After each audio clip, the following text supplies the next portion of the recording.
Hello everybody and welcome back to another episode of the Mash Maker Challenge, but today I will not be brewing from the Mash Maker book. Instead, I'm going to be doing Hazy Otter 2.0. So Hazy Otter 1.0 was a beer that I brewed about 3 or 4 episodes ago, and it turned out great, and it didn't last long. I drank quite a bit of it, and then I also took some to band practice one night, probably about 1.5 gallons, and that was gone. And I also took some over to a few friends' house, and it went pretty fast. I'd say it was gone probably in 2 or 3 weeks. So I was pretty happy with it, but I wanted to make some improvements. I took some notes, also had my friends give me some constructive criticism. And one thing that I thought it needed was a little bit more bitterness and a little bit more aroma. So I am not changing the grain bill one bit. I am changing what I'm doing with the hops. So I added 1 extra hop into the hop bill, and I also will be dry hopping at the end of this process. So I'm looking for just a slight bit more bitterness, but a lot more aroma. And there was a lot of aroma with Hazy Otter 1.0, but just not enough. I just really want it to pop out like you get when you have a hazy IPA at one of the, the big breweries. So whenever you put your nose on one of those, it's just all hops, and it's usually floral and piney or whatever they use, but it's really comes out. So I'm trying to get it to come out a little bit more. So I'm going to be doing just something slightly different with just the hop portion of this beer. So anyhow, let's get to the brew day. I've got my fire started already and I'm heating up the strike water. Here's my ingredients. So we'll go over the ingredient list for today and let you know what I'm doing different. Our ingredient list for today starts with our base malt, which is Maris Otter, 82% or 11 pounds. Then we have white wheat malt, 7% or 1 pound. Then we have flaked oats, 7% or 1 pound. And then flaked maize at 4% or 8 ounces. We're going to add in a little rice hulls today also. Our hops for today are El Dorado, 1.25 ounces at T-60. The new hop for today is Sativa, 1.5 ounces at T-10. And then Jarrell goes in 1.5 ounces for a 10-minute hop stand. Then we'll be using these 2 hops for the dry hopping. So I'm going to do El Dorado 1 ounce for 3 days, and then Sativa 1 ounce for 5 days. We have some brewing salts to add to our mash water and our sparge water for today. This is our hot scotchie for today. I'm changing it up, picking a different scotch because I don't want it to be boring for you guys. Glenmorangie. So this is a 12-year single malt aged in a sherry cask. So I'm looking forward to this.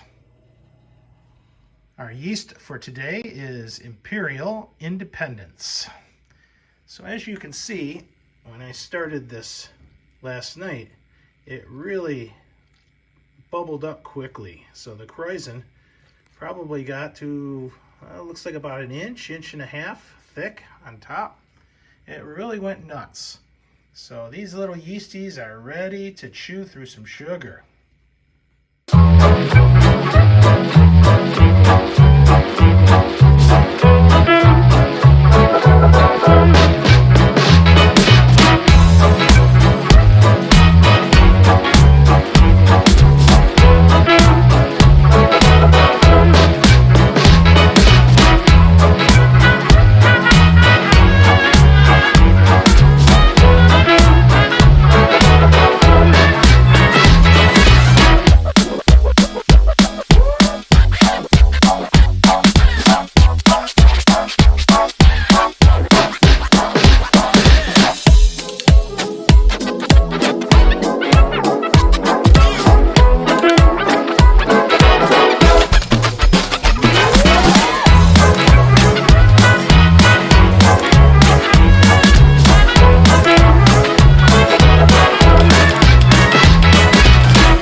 So I've just mashed in. We are mashing in at 151, so we got 60 minutes to kill. Let's go get a beer.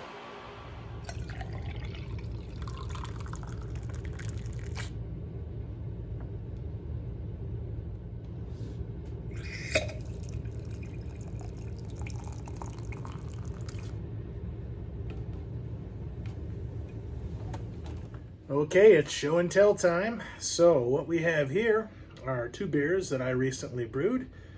This one is from the Mashmaker Challenge. This is the Twin Cities Scotch Ale. And it is delicious. Low alcohol, I think came in a little over 4%. And this right here is the Hamm's clone. And it came out beautifully clear, as you can see.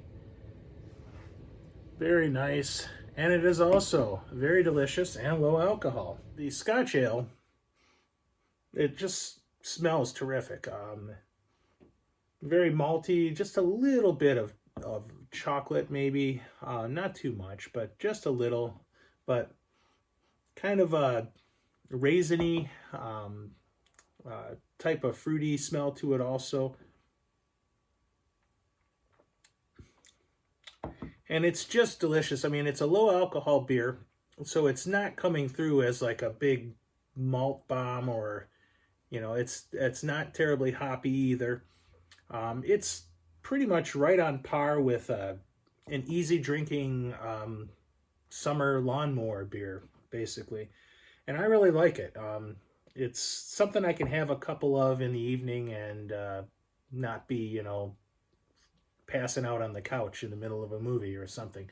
So I'm really enjoying this beer a lot. It's really tasty. If any of you guys get a chance, you should brew this beer if you want a low alcohol beer on tap. I think it's something that could be an all year round beer, even though it's a darker beer. It's just really good. I'll set this one over here. And this one I'm actually pretty proud of. This is my fourth attempt at making this Hamm's clone, and my first one was quite cloudy, and I just didn't really get much right on that one. It tasted okay, but it just wasn't up to par. The second and third one got better, and this by far is probably the best attempt as far as flavor. The hop profile on it is just right on. And the clarity, this is probably one of the clearest beers I've ever brewed. So the new processes that I've been doing are really helping out with clarity of the beer and just, you know, flavor, overall flavor and everything. So, I mean, pay attention to your water, pay attention to, you know, I guess recirculating your mash and stuff like that. And this is what you end up with. It's really tasty. It's better than Hamm's in a can, that's for sure. I do enjoy a Hamm's from time to time, especially at band practice, but this is better than Hamm's in a can, I'll tell you that. It's a really, really good, easy drinking lager, but it's got so much flavor to it. There's breadiness, some maltiness coming through, a little biscuit, and the hops balance it out perfectly. I mean, I don't think there's, out of all the beers I've brewed over the years, this is probably one of the best. So I'm very, very happy with this one. And I'm going to definitely keep brewing this over and over because I do like this beer, and a lot of my friends like it too. So it's another beer you can sit on the couch and watch a movie and have a few without passing out. So cheers, everybody. Let's get back to the brew day.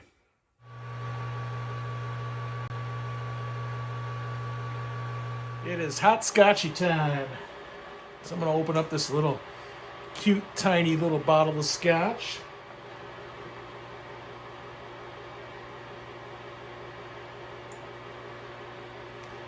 Put in about half the bottle. I don't like to go crazy. Oh, this smells magnificent. Oh, oh, this is good. This is good. Very interesting. I've never tried this particular type of scotch before. I've had the brand name before, but I have not had this aged on sherry casks. Very good.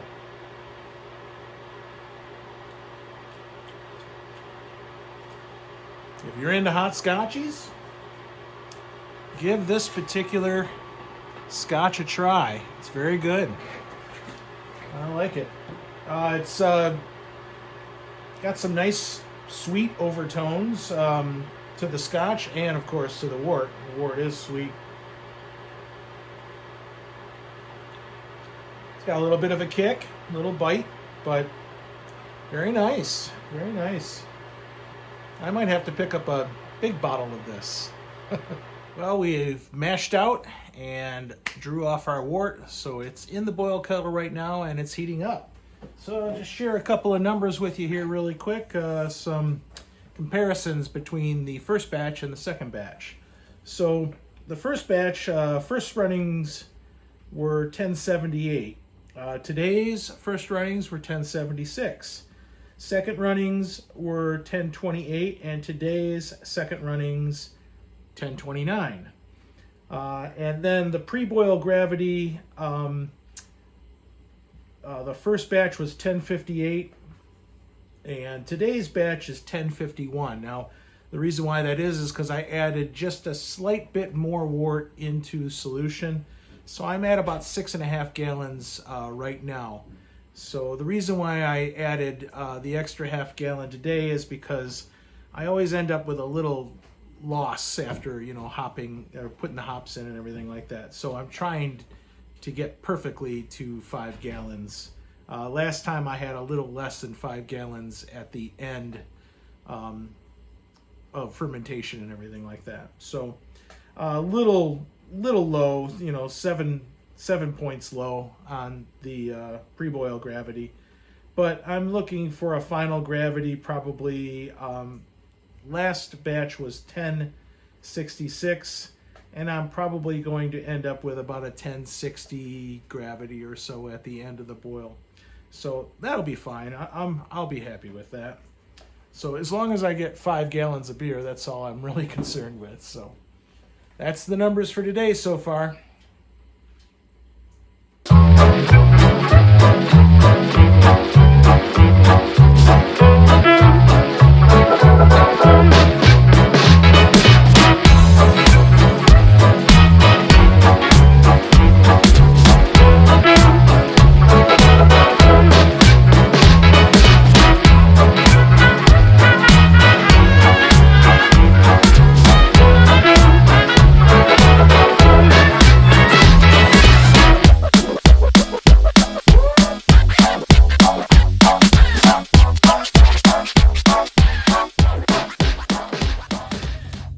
All right, I've cooled down the wort, and again, I cooled it down too much. It's down to about 50 degrees, so I put it on the heater pads, and I'm going to heat it back up to about 65. So while that is going on, I'm going to take 5 bags of spent grain that I have out to the animal sanctuary in Cedarburg, Wisconsin. So I'm on my way there now. And when I get back, I'm gonna wrap up this video with some thank yous and a little surprise that I received from Chip Walton out in Minnesota. So see you in a little bit. I am at the animal sanctuary, and this is what we got back here behind us. Got a little cow. Hey guys, what's going on? Hey, he's gonna eat my. He's gonna eat my hand. Oh, look at you! Yeah, yeah. Well, here comes another one. Hey, buddy. Yeah. Hi.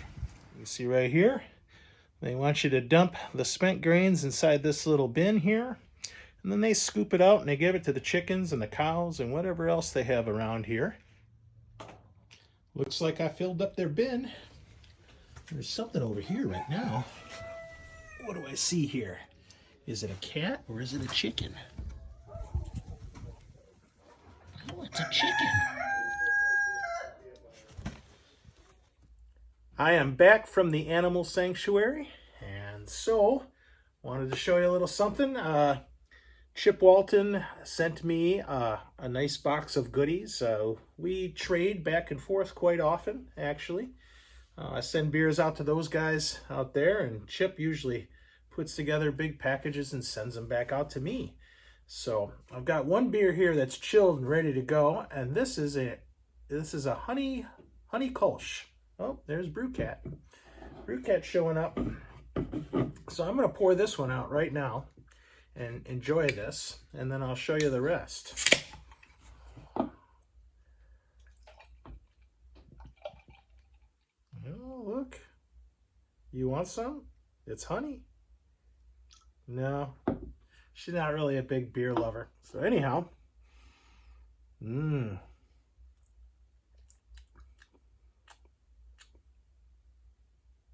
that's pretty much a Kolsch.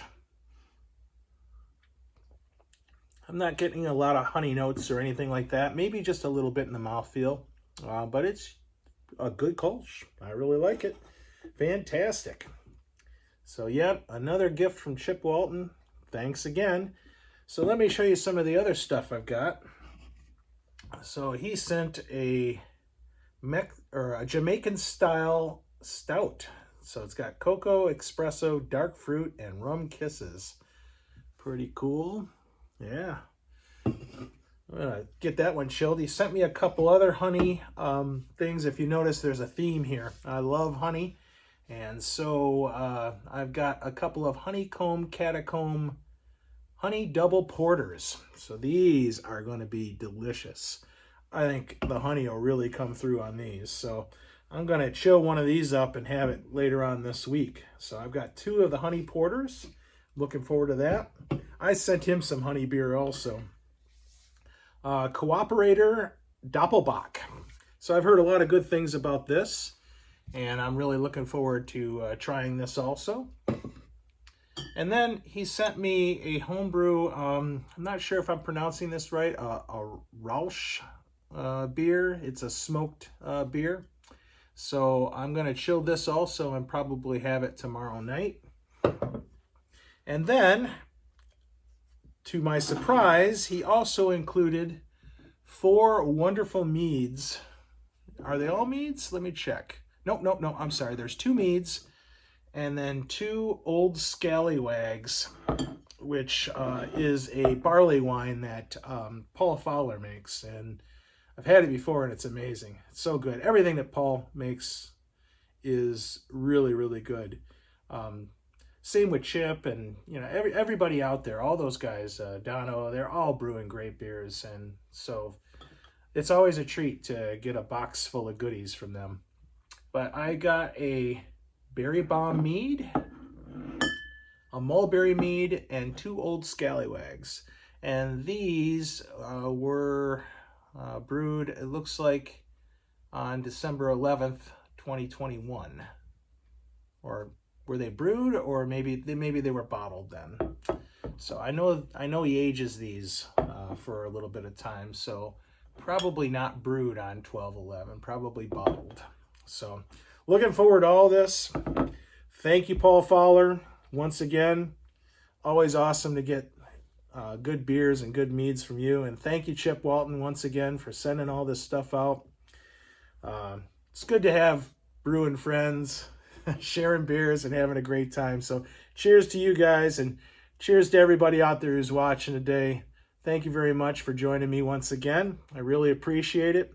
If you like this video, then please hit the like button. Helps me out a little bit. And if you're here and watching and not subscribed, please subscribe and help me out in that respect also. So I'm building up. I've got 257 subscribers right now, which isn't a ton. You know, small potatoes compared to some of the other guys out there, but I'm building this channel slowly but surely, and I'm hoping to be at 500 by summer. So cheers, everybody. Have a great day. I'll be back in a couple weeks brewing a recipe from the Mash Maker book. Take care. You sure you don't want some? Nah, she doesn't want any. I'm going to make her an old-fashioned later.